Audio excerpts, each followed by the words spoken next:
Thoughts are racing, spinning fast. Ideas flow but never last. Waves of wonder, thoughts untamed. Nothing ever stays the same. Rambling on, no straight lines. Welcome to my busy mind. Questions, answers, here they go. Digging deeper, let's start the show.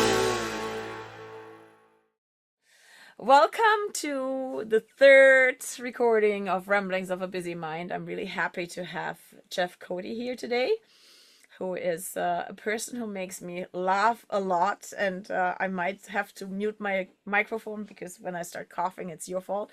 I blame you for that. He is a comedian, and we met through networking, and he's gonna share his ideas, thoughts, and whatever on burnout, as usual. Jeff, you take the floor. Take it away already. Okay, so I get the guilt trip of making you laugh is going to make you hurt, and that's sad. But I'm going to press on. One of the things that you should know about me is I am a part-time stand-up comedian, but I'm also a business consultant. And one of the things that people notice about me is I'm fairly stress-free. The burnout thing is something that I'm going so many different directions. Burnout's almost impossible for me. I could do it if I tried, but my thing is a sense of humor. People don't believe this about me, but when I was younger, I was an introvert. And people go, "There's no way you were ever an introvert." And it's absolutely true. I was the fat kid in school. Not that I'm not fat, I'm just not a kid. And my issue was that I needed to come up with something to keep from being bullied. So sense of humor is what was developed, although I've got a couple uncles that might argue that. Anyway, for example, one of the things that I have done is I'm starting my own podcast. It's called Undeterred, except it's two words. It's Undie and Turd. And I think that's funny because my uncle put it in my head, I don't know, 40 some years ago, that undeterred was two different words that just was put together on the one time. And so the podcast is actually called Undeterred, Nothing Stops Us. So it is a play on words, but the idea of it came because I really dislike Karen culture, cancel culture, whatever you want to call it. I want to cancel culture. The 2% of the people that are offended, first of all, they should stay the heck away from comedy.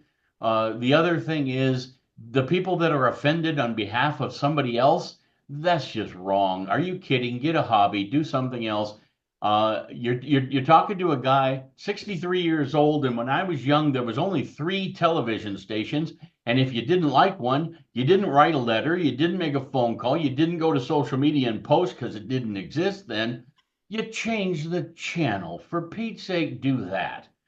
So I'm not for cancel culture at all. So the couple of things that I noticed in my career, I went into sales right out of college. And I realized that my sense of humor made me more memorable. Not trying to be famous, but I later learned that about 80% of sales happen between the 5th and the 12th touch. And if you give your pitch and they tell you they want to think about it, and you're pretty sure that by dinner time they won't remember your offer or your name, it's because you weren't memorable. So if the second touch isn't going to happen, it pretty much makes the 5th through the 12th impossible, right? So I thought, you know what? I got to make them remember me. And I've developed it to the point where I can teach it.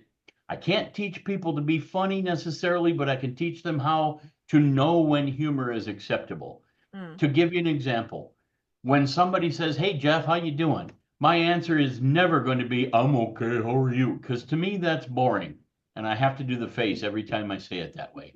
But what my answer usually is "I am awesome, but I am improving." And it's one of those what I call the scratch the record moments. If you remember back when you were a kid, you were listening to the rock station. All right, maybe I'm dating myself here really poorly. You listen to the radio station and there's dead air. It may take you several seconds, maybe even a minute before you go, "Hey, what happened to the radio?" And you're wondering what's going on. But if that record skipped or scratched, you heard that right away, and that radio had your undivided attention. That's why I call it the scratch the record moment of saying something they're not expecting, still makes sense. It's humor, it's not a joke, but it gets their attention. It's funny to the point. I had one lady come back with, well, what's better than awesome? I said, phantasmagorical. I have no idea if that's even a word, but it got her attention and she remembered it. Not So not to say that I can't even pronounce that. I don't know if I could spell it. I probably could if I was pressed to it, but um, the thing that got me doing that on a regular basis, it actually is funny. One of the first times that humor introduced itself to me in a sales situation, I was writing a health insurance application for a husband and wife. And the wife says he knows all this stuff when I started the application. She went off into the kitchen. So I asked him some questions, and one of them was, has your wife had any surgeries or anything major medically? And he looked at me and he says, well, she had a vasectomy. And I thought, man, that must have hurt. I didn't say it because I didn't want to embarrass him. It's like, man, that sounds like it might have been painful. I said, you mean a hysterectomy, right? Goes, oh, yeah, yeah. But I mean, that happened 38 years ago, and I remember it like it was yesterday. So the idea of memorability hit me hard when somebody did something funny. And to me, a sense of humor is really important. I've been studying comedians since as long as I can remember. If you're talking about a comedian, you can't remember the name, tell me any part of their bit, and I probably can tell you who it was. I've just been studying it that long. I love the idea of wordsmithing something in your head. I shouldn't be doing this motion probably. Wordsmithing something in your head and coming out with it in a way that people go, oh, I can relate to that. That's funny. What I, definitely happens when you do that, it's taking the stress out of the situation, because that's what I found. I decided 2016 to be happy, and that's why I quit my job, right, and became self-employed. you wake up every morning, you have a choice to be happy or sad. And I this is going to date myself. Back about 40 years ago, give or take, 38 years ago, I went into a bar, and behind the bar there was a sign, eat a toad every morning. Nothing worse will happen all day. And I thought about that. And then I was told somebody wrote a book called Eat a Frog. But I like frog legs, so that one didn't sit with me very well. I was like, no, I think the toad probably gets the message across a little better. So, but Oh, the idea of being happy on purpose, I'm very much a believer in, and being able to say something that's going to lighten the mood. I challenge everybody listening to this: go out and make somebody at least smile. If they can't make somebody laugh, make them smile, and they'll remember you for it if you do something a little different. Keep in mind that humor is not necessarily jokes. Even though jokes are humor, you don't start a sales pitch with there once was a man from Nantucket. Okay? It doesn't need to be done that way. Or a priest and a rabbi walk into a bar. That's not necessarily humor. Knock knock. It doesn't have to go that way. But I mean, there's a lot of different examples of things that you could say as an example. The awesome I am improving is one of them that I get attention with. I use that almost all the time because people go, "Hi, how are you doing?" Uh, for instance, if you're in a building and you've got a fire drill coming up, announce the fire drill as the noisiest rock concert you never bought a ticket for. Uh, Introduce people to the break room as the room all the good ideas come from. Give an award to people that made it through their first day when you've got a new hire. They'll remember that. And it's like, okay, the leader of this group is approachable. People forget about that part as well. yeah. Um, Describe your other clients as, yeah, they weren't using any humor. So it was a lot like a cemetery with Wi-Fi. It's like, okay, you get you to picture that. Oh, okay, that can't be too good, right? Yeah. So there's No, a, there's a lot of things that you can do just to add humor to the situation that aren't deprecating to anybody else. You can self-deprecate if you want, no, but it's respectful humor. It's not being disrespectful to other people, or making really jokes of fun about other which is people.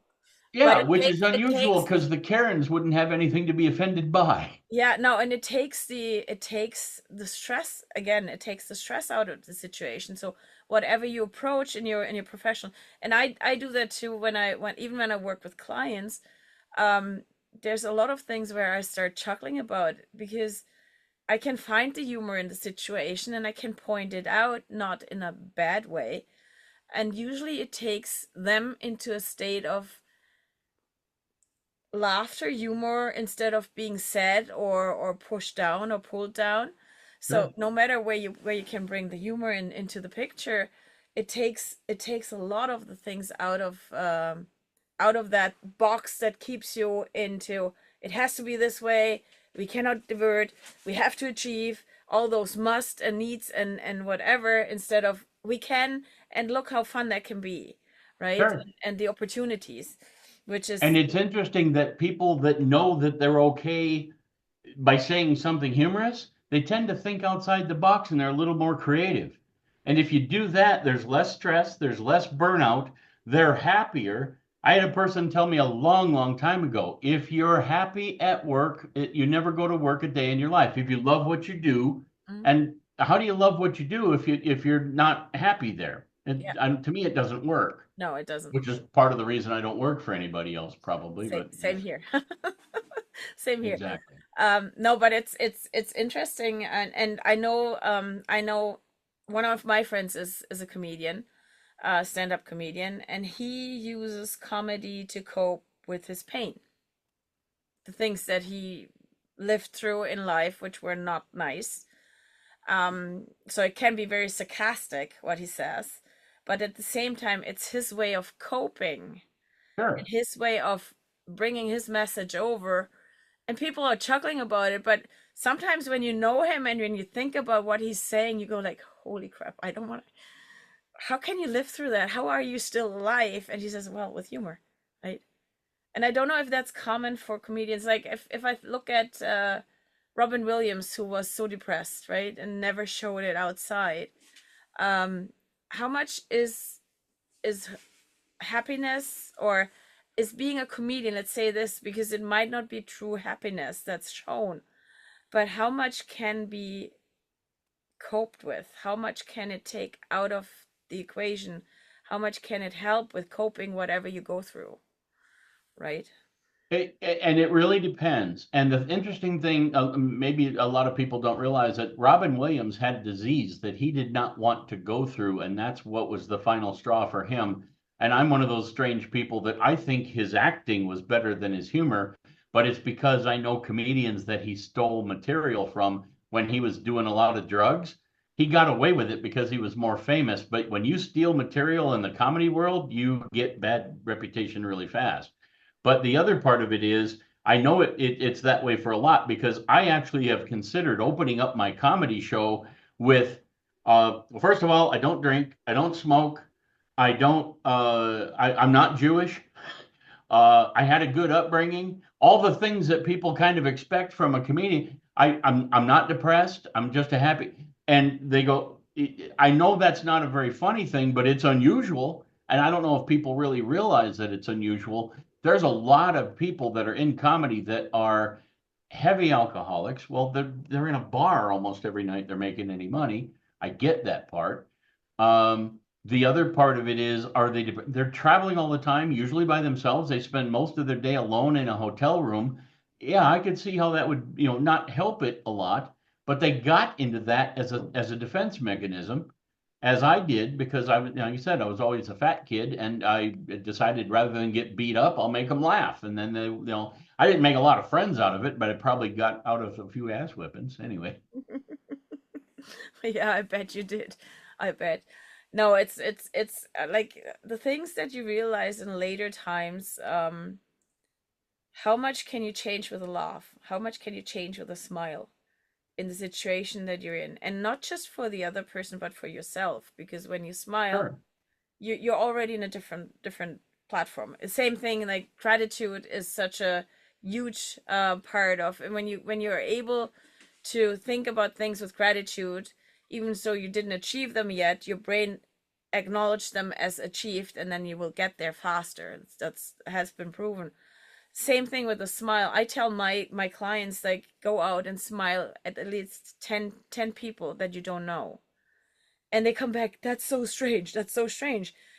Only until you're used to it. Like, I walk through the wherever I go, be that shopping or whatever, most of the times I have a big fat smile on my face, and just chuckle, and like, just because I'm happy about seeing people, or I see something small that Sure. makes me chuckle, Or or being me out. Yeah. me being stupid, like stumbling over my own feet, or putting words in my mouth that I shouldn't use, being the German that I am, or using them the wrong way. But that's the part. Like, laugh about yourself, and just choose And happy. share it. Yeah. Yeah, and choose One happy. of the things that people ask me about my comedy shows and why you do it and that kind of thing, there is nothing like the high of getting 300 people to laugh at something goofy you thought in your head. Just nothing like it. And my sister used to go to a lot of my shows, and quite frankly, she doesn't have the biggest sense of humor. But I don't know, is that in public? I said that. And I asked her, I said, why do you keep going to my shows? She said, well, let me ask you a question. If you see a comedian on TV, you've already seen that same show or that same routine. Do you shut it off? I said, no. She goes, funny's funny, huh? I go, that's a pretty good point. Yeah. I guess there's a reason that some people just are addicted to the idea of laughing and getting people to laugh. I love the idea of creating things. I tell you what, I've got kind of a weird barometer for my comedy. The best comedy I like is if you could write all the words out and hand it to a newscaster, and the newscaster reads it and it's still funny. To me, that's humor. Mm. The people, no, I'm going to get some hates on this, the Kevin Harts of the world that are clowns, the Will Ferrells, the Jim Carreys that did more of the acting goofy than they did actually saying something funny. Dane Cook's another one. Um, George Lopez, he's had four the sitcoms, and I couldn't tell you a single joke he's ever said. I I'm was I'm like, not wait a I'm minute, not a fan of sitcoms, honestly. I don't get their humor for the they're most part, dumb. because it's They're, it's not genuine. It's not a genuine person telling you something. It's written down for them. Most parts yep, it's not done by themselves. That's the other part. yep. So they're not There's authentic. a few good ones, Yeah. but most of them are like, okay, wait a minute. They're dumbed down for the American Yeah. public, and that's sad. I think that they should be increased. I like the Big Bang Theory. I thought it was funny because it was a bunch of smart people. And if you got what they were saying, you go, oh, wow, I bet a lot of people didn't get that. I found out an awful lot of people didn't get it. And I found out actually the actors didn't even get it. They were saying the lines. It's like, okay, wait, that took a little of the sparkle away from it. But Yeah. I don't even own a TV anymore. There's nothing on TV that attracts me, Yeah. uh, which is a little on the sad side. But yeah. Um, No, I it's like, like incorporating humor into my work, yeah. and my work is helping businesses get better at what they do without spending a bunch of money. We're told all of our lives and bombarded with it on social media, spend more money on marketing, spend more money on ads, and you're going to get more profit. And I show businesses how to get more profit without spending a dime on any of that stuff. I have actually a guarantee that I will triple their investment with me or double their money back. So they can't lose, possibly. And by the way, I've never lost a dime doing it that way. Mm. The other part of it is I talk about things like AI.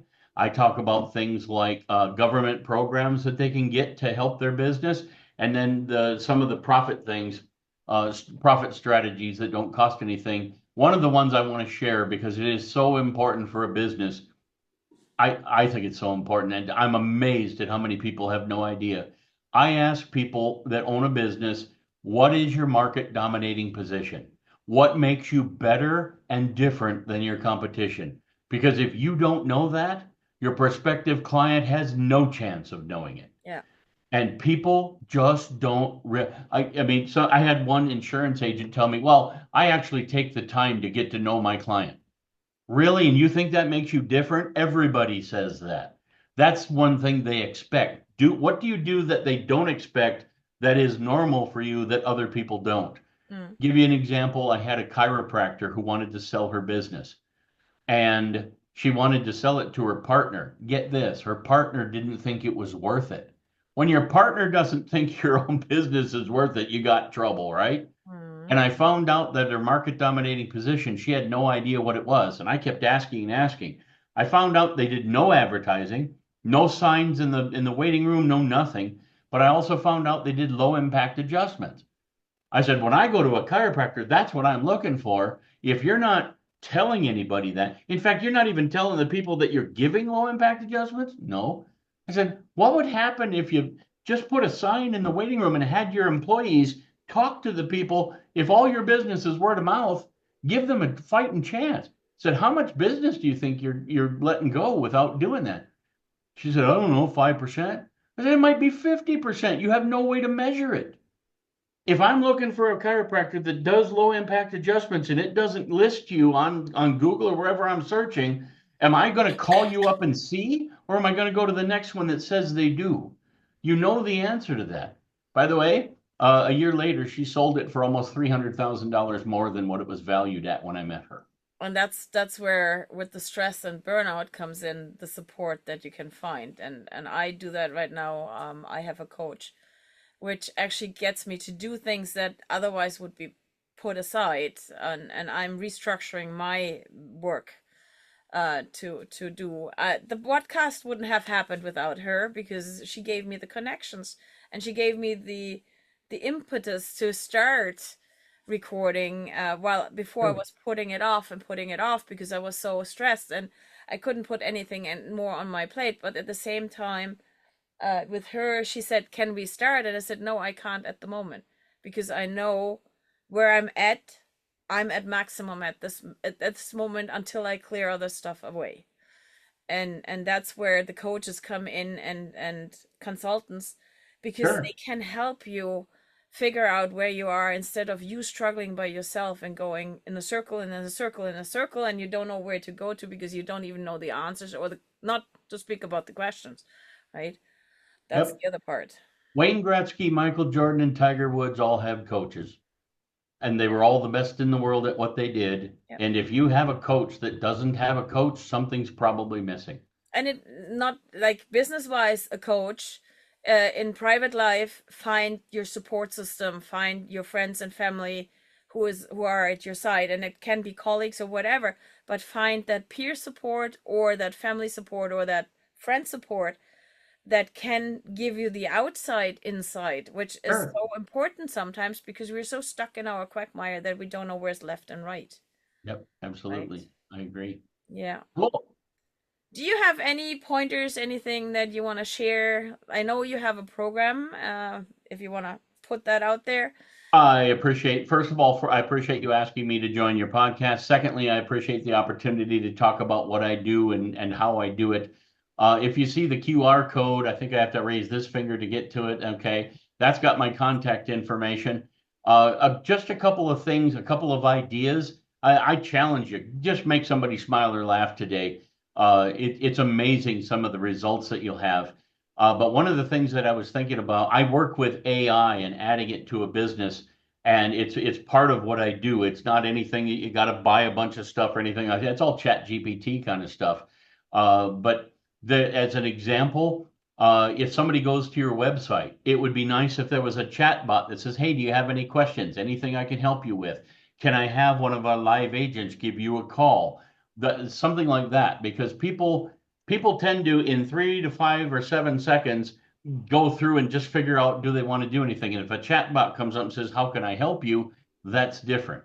Another thing, if somebody calls and you miss the call, to have a text go back to them immediately that says, I'm sorry I missed your call, but I know you're looking for some help. How can I help you? And if nothing else, let me call you. I mean, it can be a series of them. But if you call a company and nobody answers, do you wait till they call you back, or do you go to the next one in line? Everybody knows you go to the next one in line. So get a text back. Oh, wow, they did see that I called. They do think I'm important. Those kind of things. That's what I throw into my consulting program. I've got several different packages. You can find me at humor.jeffkothe.com, and you'll see that in the QR code. I was going to just throw my finger up in the air. I don't know why. Be careful of which finger. Anyway, um, humor at humor.jeffkothe.com. The whole reason for that was because I do public speaking and I talk to companies about profit and humor and AI and those kind of things that they can do. But I do it in almost a stand-up fashion, stand-up comedy fashion, so I'm remembered because I'm just making my point of being memorable is a huge part of what's going on. So the only other thing would be that my first meeting with anybody who's interested in working with me doesn't cost anything. It's about 15 or 20 minutes at most, and I will either prove that what I do works for you and you'll agree, and we make another appointment to go through the initial, but or I say, you know what, this isn't a good match for either of us and part ways.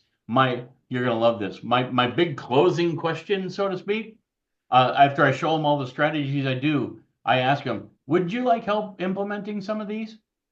I've never had a business owner say, no, I got plenty of time. Let me do it myself. And it gets them to laugh when I go, and I say, oh, you mean you don't have any spare time? But what I do, instead of taking more time and say, well, how long is this going to take? That's my number one question I get.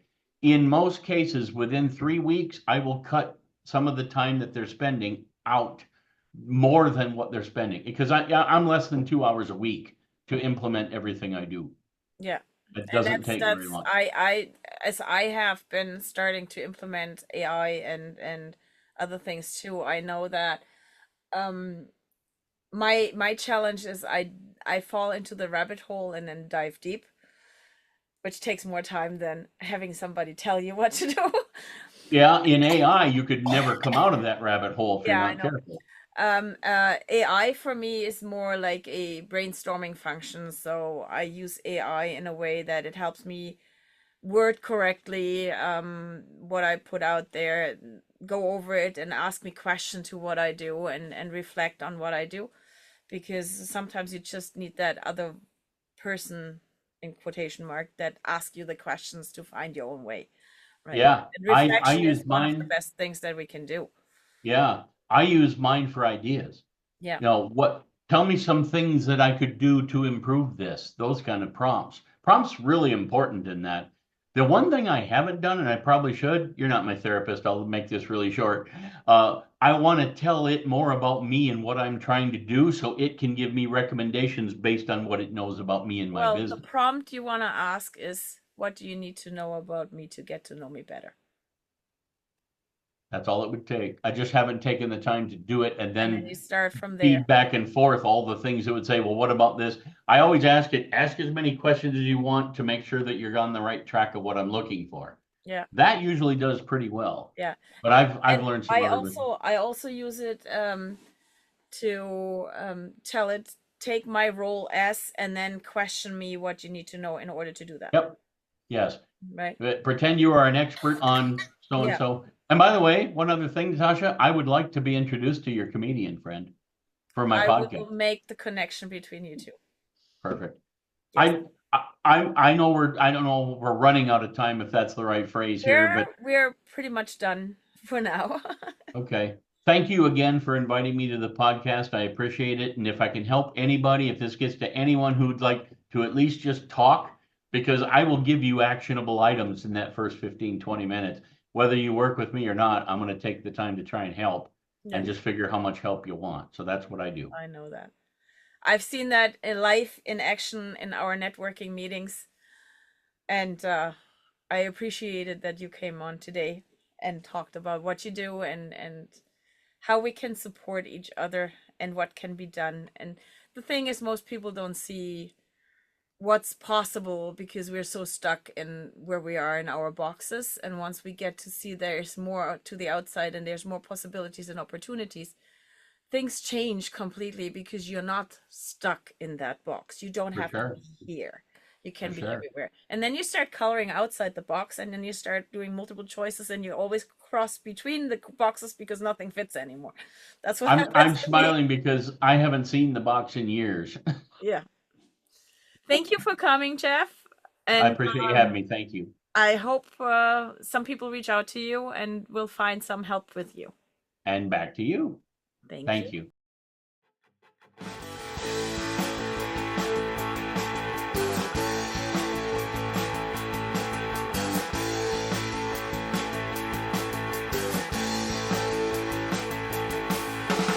Thoughts are racing, spinning fast. Ideas flow but never last. Waves of wonder, thoughts untamed. Nothing ever stays the same.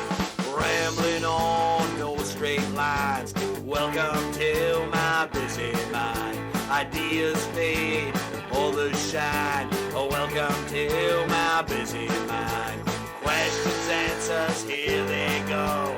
Digging deep, let's start the show. Questions, answers, here they go.